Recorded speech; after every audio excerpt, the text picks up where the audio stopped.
On est aujourd'hui dans un contexte 2.0 que j'aimerais caractériser et partager avec vous.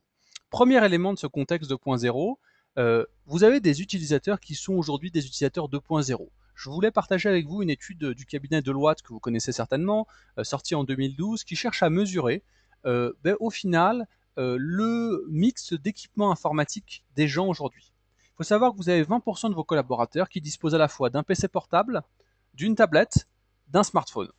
Vous en avez 55% qui disposent d'un smartphone, vous en avez 46% qui ont un PC portable et un smartphone. Donc on voit bien qu'il y a un équipement informatique qui s'est largement développé. Ça, c'est le premier point important. Il faut savoir que, d'ailleurs, une étude du CREDOC qui est faite chaque année, que je vous invite à consulter parce qu'elle est très intéressante sur l'état du numérique en France, a démontré cette année que 74% des Français disposent d'une solution pour se connecter en mobilité. C'est-à-dire que 74% des Français, quand bien même votre DSI voudrait couper l'accès à des services web, peut se connecter dans vos locaux avec différents systèmes informatiques qu'ils ont ou qu'ils possèdent, tablettes, smartphones, clés 3G, etc., etc. Élément supplémentaire, vous avez également une explosion des usages 2.0. C'est-à-dire que c'est bien d'avoir un smartphone, c'est bien que 55% des Français bénéficient d'un smartphone, mais qu'est-ce qu'ils font avec? Eh bien, on voit qu'il y a des nouveaux usages qui sont en développement. C'est-à-dire que vous avez un peu plus de 37% des Français qui ont l'habitude de naviguer sur Internet avec leur smartphone. Vous en avez 30% qui envoient des courriels et vous en avez 29% qui téléchargent des applications. Et ça, si vous regardez la tendance, c'est en croissance exponentielle, c'est toujours cette étude du CREDOC qui fait foi sur le sujet. Vous voyez par exemple en 2011, on avait 21% des Français qui naviguaient sur Internet, en 2013 on est déjà à 37%. Si la courbe suit ce rythme-là, vous imaginez bien qu'en 2015 on sera à 70% très très facilement. Donc on a vraiment une vraie croissance de l'usage des outils 2.0. Troisième élément important, vous avez de plus en plus un mixte entre la sphère professionnelle et la sphère privée.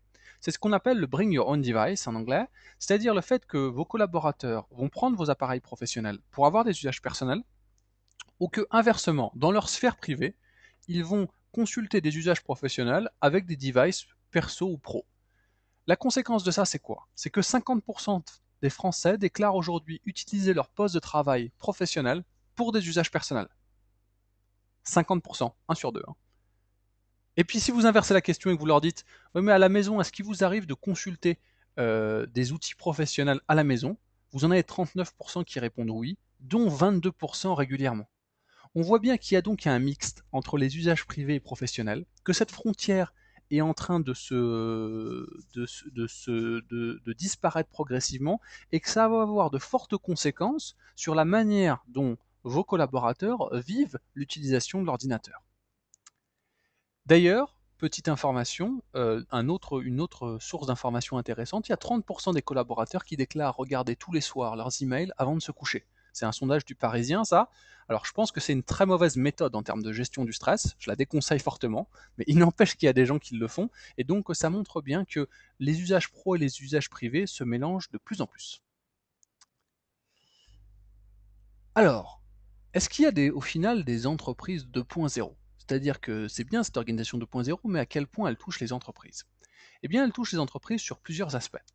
D'abord, vous avez dans une étude de l'école de Grenoble qui a été faite sur le sujet l'année dernière et qui est vraiment très intéressante. Elle est faite sur un peu plus de 109 entreprises et surtout sur des grosses entreprises assez représentatives de l'univers dans lequel on vit aujourd'hui. Vous avez 90% des entreprises qui déclarent ont ou vont lancer des projets 2.0. Donc on voit bien que c'est un sujet d'actualité très fort.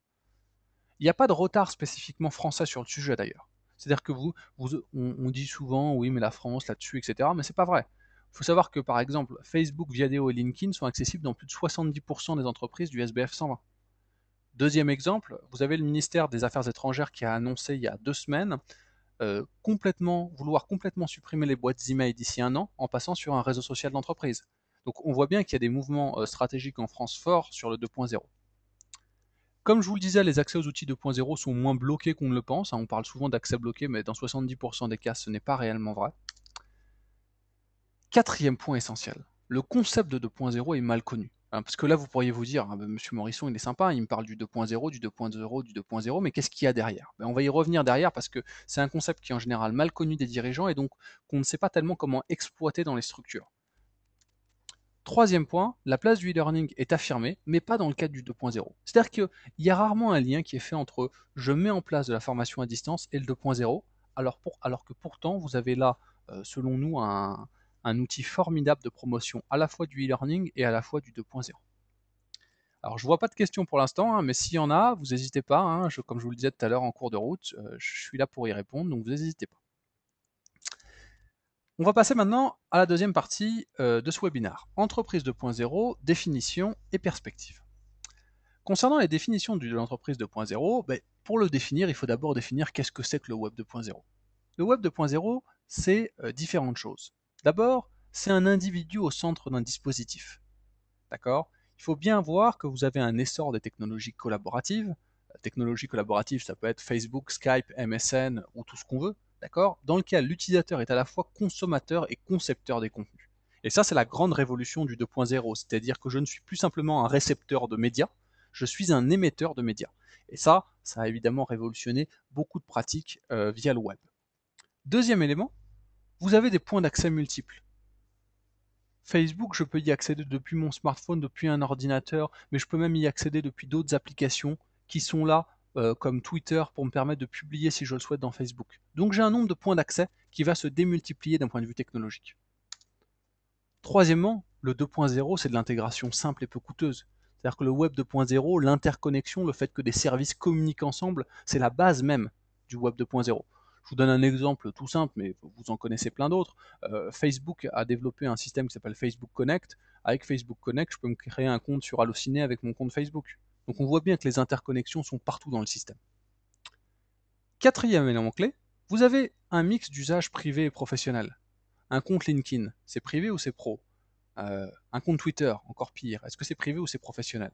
On voit bien qu'il y a un mixte dans les usages et que l'identité des personnes est de plus en plus unifiée dans un monde 2.0. Et puis enfin, vous avez une évolutivité permanente du 2.0. Le 2.0, c'est vraiment une logique de mise à jour et d'évolution constante des outils. Quiconque a un compte ou utilise régulièrement Google, par exemple, peut s'en rendre compte très facilement. On est dans une situation avec le 2.0 où vous avez des utilisateurs qui sont confrontés à une évolution constante des interfaces parce qu'elles sont en permanente évolution, amélioration, etc. Et puis il y a un dernier point qui est extrêmement important à bien comprendre, c'est que le 2.0, c'est le passage d'une logique d'une application centrale à une logique d'API. Alors là, vous allez me dire de quoi est-ce qu'il est en train de me parler. Eh bien, je vais vous préciser les choses. Dans une organisation 2.0 classique, vous avez une organisation classique, excusez-moi, vous avez une application centrale qui est le système d'information de l'entreprise et qui est là pour gérer énormément de choses. Dans une organisation 2.0, on va être dans une logique d'applications séparées qui vont toutes communiquer ensemble. Ce qui va avoir un avantage énorme, c'est une flexibilité dans les mécanismes d'utilisation de ces services et une communication entre les applications de mon système d'information qui vont être beaucoup plus fortes. Mais ça va avoir également une autre conséquence, c'est qu'on va avoir une démultiplication des applications. Et c'est pour ça que les systèmes informatiques des entreprises sont en train de se développer fortement, c'est qu'on peut de plus en plus les interconnecter entre eux, et que cette interconnexion, elle va permettre de démultiplier les outils pour avoir des outils précis et performants sur chaque domaine intéressant pour l'organisation. Tout ça, ça a une conséquence forte. C'est que vous avez une explosion des données associées. Il faut savoir que l'humanité a produit plus de données en 2012 que dans toute son histoire. Donc si vous cumulez tout le texte produit de moins 6000 en Égypte antique jusqu'à 2011, vous en avez moins que les données produites en 2012. Donc on voit bien que tout le monde est devenu émetteur de données, que le monde est donc devenu un monde beaucoup plus centré sur l'individu et sur ses capacités d'accès. Comment est-ce qu'on passe, résultat, du web 2.0 à l'entreprise 2.0 ? On y passe avec quelques axes clés du changement. D'abord, on passe à l'entreprise 2.0 avec une logique de plateforme et d'application. L'entreprise 2.0 ne peut pas se concevoir sans plateforme et application. La base du 2.0, c'est d'avoir des outils informatiques performants permettant d'appliquer cette logique 2.0, de maximiser les effets réseau. Deuxième élément, vous avez un réseau de communication qui s'étend dans l'organisation. À partir du moment où j'ai du 2.0, je vais beaucoup plus facilement pouvoir accéder à d'autres collaborateurs, des gens avec qui potentiellement je n'aurais jamais été en contact au préalable, et sur lesquels je vais me rendre compte éventuellement qu'ils travaillent sur des mêmes sujets. Donc je vais pouvoir optimiser la façon de travailler dans l'organisation. Troisième élément, on va être dans une logique de support communautaire. C'est-à-dire qu'en permanence, je vais pouvoir solliciter des experts, et les experts vont être beaucoup plus visibles dans une organisation 2.0, puisque tout le monde va être émetteur d'informations. D'accord? On peut bien sûr parler également du modèle favorisant l'émergence d'idées. C'est-à-dire que à travers tout ça, comme tout le monde est acteur d'idées, il y a plus d'idées. Alors évidemment, il y a des risques. Il y a des risques, on peut en identifier un certain nombre. Le risque, c'est que la sécurité des données ne soit pas préservée, que les données se retrouvent sur le web alors qu'on ne le souhaite pas réellement. Et puis, est-ce qu'au final, il n'y a pas une opposition entre cette logique collaborative, cette logique d'individualité, et la logique de management dans une organisation? Est-ce que tout ça, ça ne fait pas, ça ne fait pas rupture? En fait, moi, je ne crois pas du tout. Je pense que cette logique collaborative, au contraire, elle peut renforcer l'aspect du management sur le sujet, et il n'y a aucune contradiction entre le fait d'avoir d'un côté une direction et de l'autre côté d'être dans une société de la communication. Je vais prendre un exemple très ancien, mais exprès pour donner de la perspective. Si je vous dis Moyen Âge, vous allez vous dire société autoritaire. Vous allez vous dire tout de suite même royauté, seigneurie, société très structurée, avec une vision sociale extrêmement hiérarchisée. Oui, mais les sociétés médiévales sont pourtant un espace dans l'histoire où vous avez eu beaucoup d'assemblées représentatives, vous avez eu beaucoup de dialogue social. Et donc, ce que je cherche à vous dire par là, c'est que je ne compare évidemment pas les entreprises à la société médiévale, mais je cherche simplement à vous dire par là que c'est pas parce que vous êtes dans un schéma où vous avez une hiérarchie que vous ne pouvez pas être dans un espace communautaire. Ça s'est vu dans à plein de moments de l'histoire et on est en train d'en vivre un nouveau. Résultat, on a donc un système informatique qui va s'adapter à l'utilisateur et plus l'inverse. On impose de moins en moins les outils à l'utilisateur et de plus en plus, c'est lui qui va être maître de ces outils. Alors, quels sont les gains attendus de l'entreprise 2.0? Parce que c'est bien gentil tout ça, mais laisser tout ça et mettre en œuvre tout ça, il faut évidemment que ça apporte des gains. Ben, les gains attendus, l'étude de Grenoble dont je vous parlais tout à l'heure les mesure, et ils sont très intéressants. Plus de coopération entre les départements et les métiers. À 90% des cas, c'est attendu par les directions d'entreprise. Un accès plus libre à l'information. Bah oui, en effet, on vit dans un monde où l'information circule de plus en plus vite.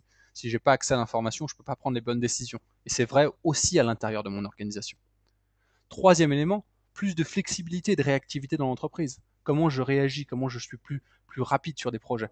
Parce que l'information et les individus peuvent agir plus vite. Une communication également plus, plus ouverte. Et puis une grande culture de l'innovation. On sait qu'on est dans un monde très changeant, puisque le 2.0 a amené cette innovation permanente où tous les 3 mois j'ai une nouvelle version d'un logiciel. Eh bien, les organisations sont de plus en plus confrontées à cette logique de l'innovation permanente. Il faut se repositionner en permanence. Et évidemment, si les hommes et les femmes faisant partie de cette organisation ne peuvent pas le faire parce qu'il y a des carcans trop forts, forcément, ça pose quelques difficultés. Donc, l'entreprise 2.0 ne sera plus, l'entreprise sera 2.0, excusez-moi, ou ne sera plus pour longtemps. L'entreprise du XXIe siècle sera une entreprise 2.0. Ça, c'est le vice-président de Bouygues Telecom qui le dit, et je pense qu'il a bien résumé les choses. Au final, on est face à un mouvement maximal de digitalisation des organisations, le 2.0 est en train de toucher tout le monde, et il faut faire avec et en tirer les meilleurs bénéfices. Se dire, mais non, moi je vais rester une entreprise 1.0, en fait, c'est un paradigme qui n'est pas tenable dans le monde dans lequel on vit. On peut le regretter, on peut ne pas être d'accord sur le fait que c'est une plus-value. Il n'empêche que c'est une marche que toutes les organisations sont en train de suivre et sur lequel il faut réussir à en tirer les meilleurs fruits. Alors, je vois toujours pas de questions. Si vous avez des questions, si vous voulez des précisions, vous n'hésitez surtout pas. Euh, Partie suivante. Ben justement, comment est-ce que e-learning bureautique et entreprise 2.0 peuvent cohabiter et à quel point y a-t-il un lien entre les deux? Eh bien, il y a un lien en fait très fort entre ces deux éléments. Je vais vous expliquer tout de suite pourquoi. Premier élément qu'il faut avoir en tête, c'est que l'entreprise 2.0 c'est bien joli, mais il y a un problème de compétences.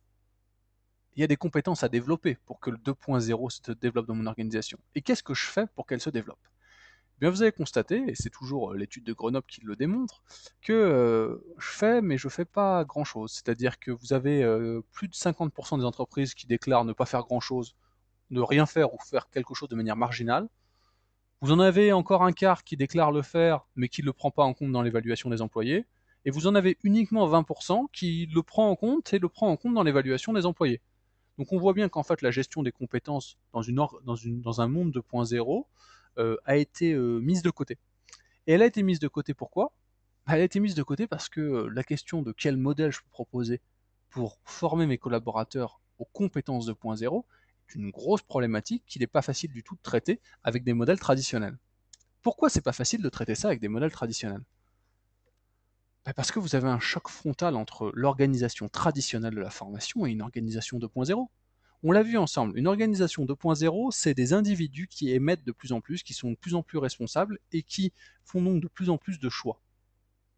Si vous regardez ça et que vous comparez ça à des processus traditionnels de formation, où vous êtes dans du top-down, c'est le manager qui propose des formations à son collaborateur qu'il accepte et qui sont ensuite acceptées par un département ressources humaines, vous êtes vraiment dans une logique qui est en contradiction. D'accord? Je vais essayer de vous résumer ces contradictions. Dans une formation, quand vous demandez une formation aujourd'hui professionnelle dans une entreprise, la temporalité c'est 6 à 12 mois. Une organisation 2.0, ça ne connaît pas cette temporalité de 6 à 12 mois. Tout est instantané. Deuxième élément, la demande d'accès, comme on le disait tout à l'heure, elle est hiérarchique dans un dispositif classique de formation. Dans une organisation 2.0, la demande d'accès, elle est par essence autonome. L'innovation, c'est-à-dire quelle innovation il y a dans une organisation 2.0, elle est permanente. Pour un processus de formation qui forcément est dans une dimension de temps longue et qui est à un moment accessible pendant une durée très limitée, l'innovation va être limitée de fait. Et puis enfin, évidemment, le pourcentage des utilisateurs touchés, dans un process de formation aujourd'hui, il est limité de fait, alors que dans une organisation 2.0, par essence, tout le monde est touché par la logique 2.0. C'est pour ça que pour nous, la formation doit s'organiser autour d'une nouvelle tendance, en prenant en compte cette rupture en termes d'organisation, et que cette rupture, elle doit vous amener à repenser, et repenser de manière assez profonde, la partie de la formation et de sa place dans l'organisation. Alors, comment est-ce qu'on procède là-dessus? Eh bien, c'est que, comme j'ai une place centrale des outils, hein, on l'a vu ensemble, c'est-à-dire que je vais avoir des outils qui vont être présents sur tous les éléments du 2.0, eh bien, je vais pouvoir mettre en œuvre sur la bureautique un premier exemple d'organisation 2.0 pour ma formation. Alors, je vais le faire comment? Je vais le faire parce qu'aujourd'hui, déjà, j'ai une formation qui est extrêmement peu nombreuse, hein. Il faut savoir qu'en moyenne, j'accède une fois tous les 18 ans à une formation, à un outil bureautique, hein, c'est la moyenne nationale sur le sujet, donc je suis peu formé. Deuxièmement, on l'a dit, c'est des outils qui sont en perpétuelle évolution. Donc il n'y a plus de versionning. Comme il n'y a plus de versionning sur ces outils, en permanence, ils vont bouger, ils vont évoluer, et donc je ne peux plus former quelqu'un 12 mois après un process, alors que dans les 12 mois à venir, il va encore changer 3 fois. Ça, c'est pas possible. Troisième élément, les compétences en bureautique et en 2.0 sont extrêmement volatiles. Une compétence informatique, vous n'allez pas la garder dans la durée. Vous n'allez pas la garder dans la durée parce que c'est un savoir-faire que vous allez mobiliser puis que vous allez faire disparaître. Donc c'est quelque chose qui s'intègre dans le travail. Et donc il faut pouvoir remobiliser des compétences. Quatrième élément, vous avez évidemment, et ça on l'a vu, un choc frontal avec la formation en présentiel. Puisque d'un côté je suis dans un temps très court, de l'autre côté je suis dans un temps très long, et j'ai une affaire de rareté et d'illimité de l'autre côté. Donc comme je vous l'ai dit, il faut attendre aujourd'hui 18 ans entre deux formations en bureautique, en moyenne en France. Alors, question sur la fin du versionning, qu'est-ce que ça veut dire? Jusqu'à présent, vous aviez Office 2003, Office 2007, Office 2010, Office 2013, puis prochaine version Office 2016. Donc vous pouviez vous dire, sur votre système informatique, je suis tranquille, je vais attendre tous les 4 ans. Tous les 4 ans, j'ai peut-être à reformer mes collaborateurs sur ces outils. Sauf que maintenant, vous avez Office 365 de Microsoft, et c'est tous les ans une mise à jour. Que vous avez WebEx dans votre organisation ou GoToMeeting, et là c'est tous les 6 mois une mise à jour. Et puis que si dans votre organisation, il y a de plus en plus de collaborateurs qui le font et qui utilisent des outils 2.0 type Facebook, Twitter, LinkedIn, là c'est tous les 3 ou 4 mois que vous avez une mise à jour. Donc la mise à jour des compétences sur ces outils se pose d'autant plus que j'ai plus de versionning et donc j'ai une accélération du temps sur ces sujets-là. Et par ailleurs, que vous ne décidez plus de la mise à jour. C'est-à-dire que c'est plus vous, dans l'organisation, qui disent je passe sur 2010. Quand vous êtes sur Office 365, le jour où Microsoft dit Outlook Web App en ligne, qui vous permet de consulter vos messages en ligne, je le mets à jour, il est mis à jour. Vous n'avez pas le choix. Ça se fait automatiquement. Donc il y a une temporalité qui s'accélère.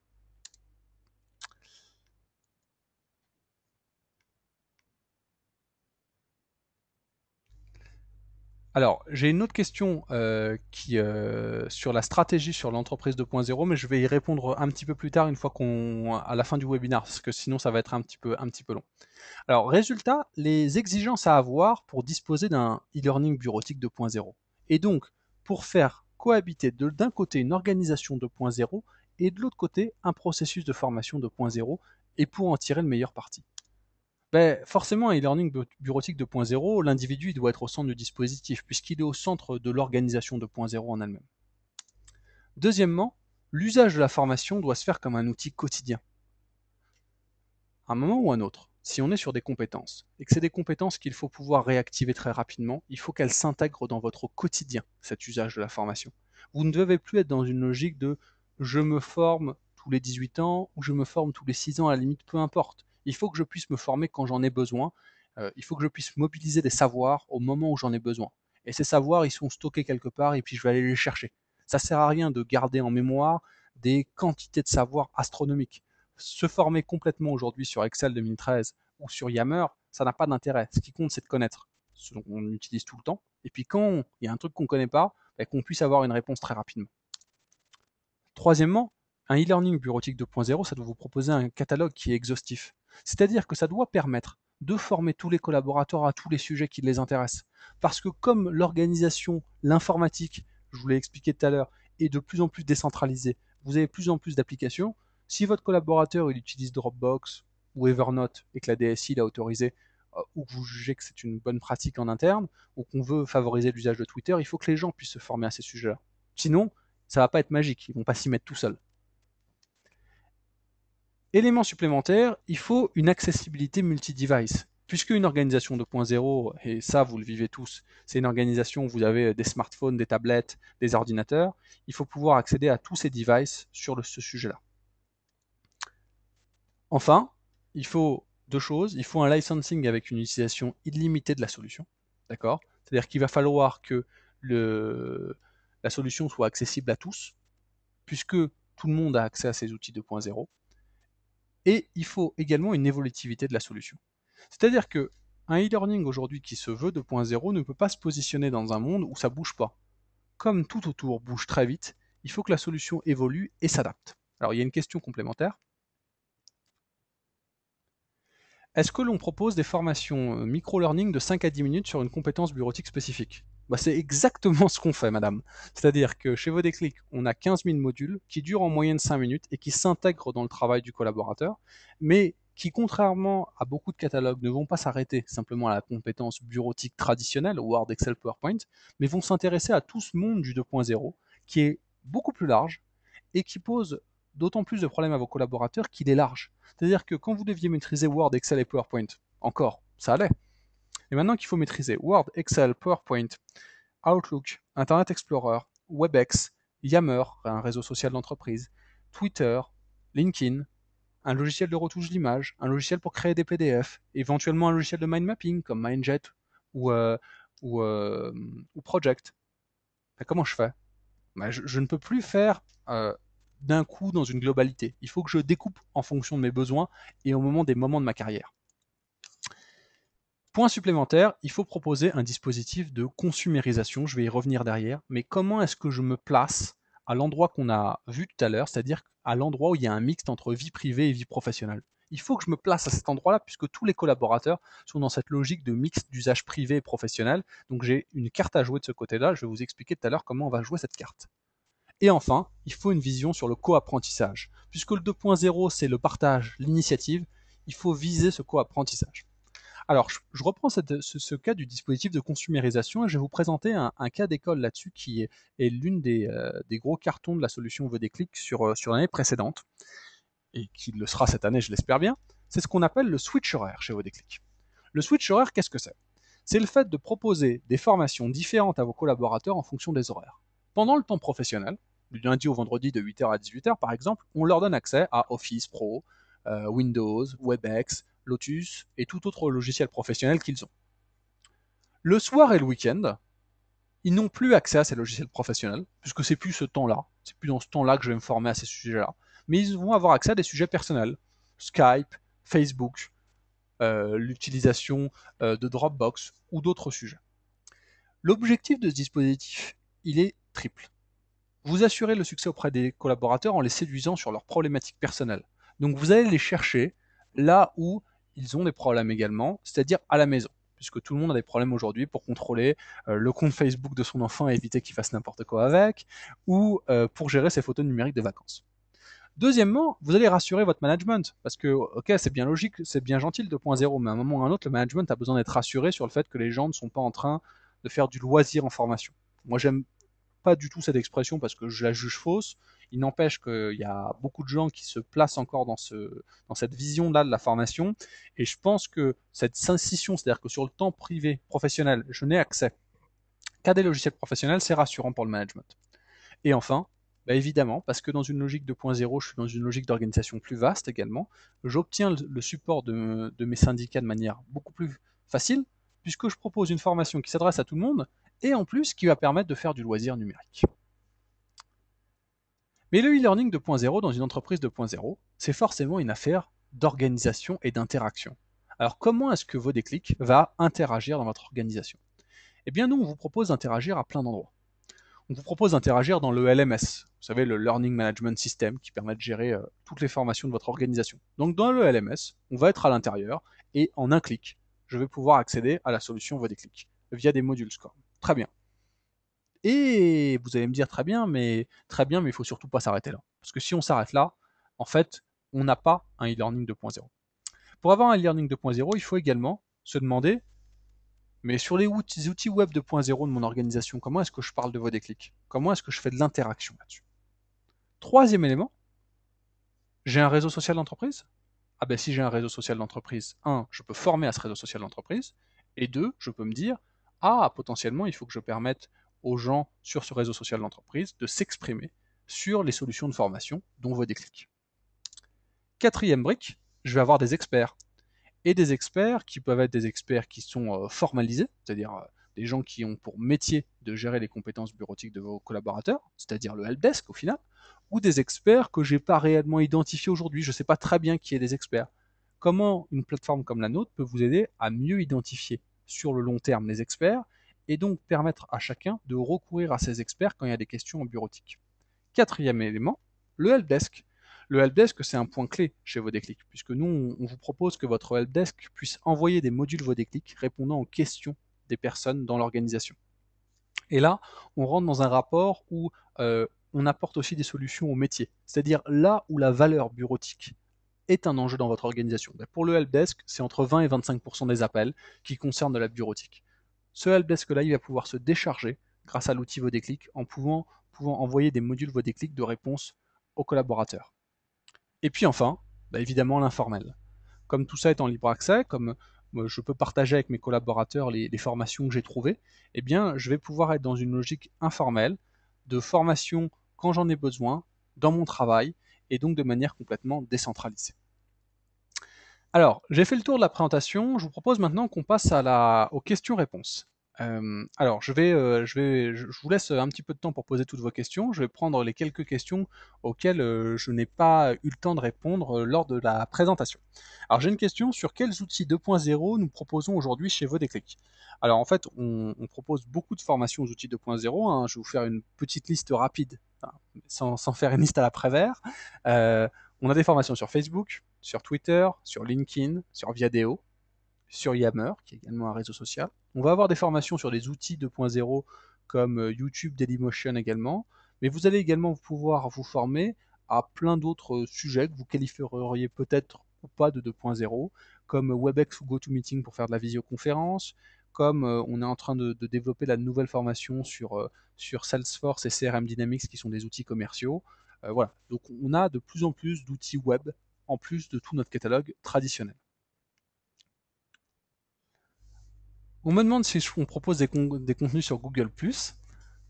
J'ai pas de chance, c'est un élément où on n'a pas de contenu encore. Plus sérieusement, c'est un réseau social qu'on pense couvrir, on attend juste un petit peu qu'il émerge un petit peu plus. Aujourd'hui, il a pas complètement émergé, donc on a choisi de le mettre plutôt en second plan en attendant, et on a préféré se concentrer sur Viadeo et LinkedIn, sur les réseaux professionnels. Question supplémentaire, est-ce qu'on propose une stratégie particulière à nos clients pour se transformer en entreprise 2.0? Ben, on va être un outil dans votre transformation dans le 2.0. On ne peut pas être tout, vous avez bien compris, on apporte la brique formative, on ne va pas être la brique technologique, on ne va pas non plus être la brique en termes de communication dans votre organisation. Mais par contre, on apporte un outil qui est indispensable pour nous, qui est cette brique qui va permettre dans votre organisation de faire prendre conscience aux gens de tous les avantages du 2.0, de leur permettre de se rendre compte à travers nos modules qu'il y a plein d'autres outils et que ces outils ont de la valeur. Et donc, vous allez pouvoir vous appuyer sur la plateforme Vodéclic pour faire surgir des usages. Je vous donnerai un exemple. On a un de nos meilleurs clients, aujourd'hui un de nos plus grands clients, qu'on forme sur un peu plus de 65 000 personnes, où le deuxième sujet le plus consulté, c'est Yammer. Excel, Yammer, Word. On peut se dire, waouh, Yammer, un réseau social, quelque chose sur lequel vous avez 25 formations, c'est le deuxième sujet le plus consulté. Ben oui, ils ont ouvert Yammer, ce réseau social, à toute l'organisation. Les gens ne savent pas forcément comment l'utiliser. Forcément, ils vont consulter ces modules-là. Alors, il y a plein de questions qui arrivent, je vous remercie. Vos modules sont-ils disponibles uniquement en français? J'ai une très bonne nouvelle pour vous, madame, absolument pas uniquement en français. Donc pour répondre précisément sur le sujet, on a deux gros catalogues chez Vodéclic, français, anglais, et ensuite on a des catalogues sur lesquels on a choisi de développer prioritairement Office 2010, Office 2013, mais sur lequel on a également une petite brique réseau social avec Facebook, Twitter, Yammer et LinkedIn. C'est quand même déjà pas mal. Ces autres langues disponibles là-dessus, c'est l'espagnol, le brésilien portugais, le mandarin et l'allemand. Donc si je résume, français, anglais, deux gros catalogues, et ensuite quatre autres langues sur lesquelles on a des catalogues qui sont en cours de création et sur lesquels on propose Office 2010, Office 2013 et les réseaux sociaux, espagnol, brésilien, mandarin et allemand. Alors, question, est-ce qu'on propose des formations sur les outils bureautiques de Google? Évidemment, on a des formations sur Gmail, tout Google Apps, hein, donc vous savez, Google Apps, c'est une suite bureautique en ligne qui vous permet d'accéder à pas mal de choses. On peut même se former à blogueur chez Vodéclic, hein, qui a rejoint la sphère Google. Il faut savoir qu'on accompagne par exemple un grand groupe de presse, mais également un conseil général sur des migrations sur Google Apps. Donc on est très attentif au sujet et c'est des formations qu'on met régulièrement à jour. Question sur l'intégration dans le LMS. Évidemment, vous pouvez vous intégrer on peut s'intégrer dans votre LMS. On a plusieurs dispositifs techniques pour s'intégrer dans votre LMS. Des modules SCORM qui vont permettre soit d'accéder à tout ou partie du catalogue, qui vont vous remonter du reporting. C'est évidemment une porte d'entrée importante. Ce que je cherchais à vous expliquer simplement en fin de conférence, c'est que cette porte d'entrée, il faut l'utiliser, il faut la mobiliser, mais il est également intéressant de se dire, est-ce qu'il n'y en a pas d'autres dans l'organisation? Est-ce qu'il n'y a pas d'autres endroits où les gens peuvent chercher potentiellement des trucs et astuces en bureautique, une FAQ de l'IT, le helpdesk, des experts, et donc comment est-ce qu'on peut essayer de mobiliser d'autres personnes? Je vous donnerai un autre exemple là-dessus intéressant. On a des organisations sur lesquelles les managers reçoivent des rapports de statistiques de leurs équipes chaque mois, vos déclics. Et donc ça permet aussi d'impliquer le management. Alors, business model et coût de vos modules. Ben, on est dans le SaaS, donc on est sur un business model du SaaS. C'est-à-dire que vos déclics, c'est une licence qui donne accès à tous les modules, accès illimité à la solution globale pour 118,80 € pendant un an. Donc 118,80 € pendant un an pour un utilisateur, il a accès à tout de manière illimitée.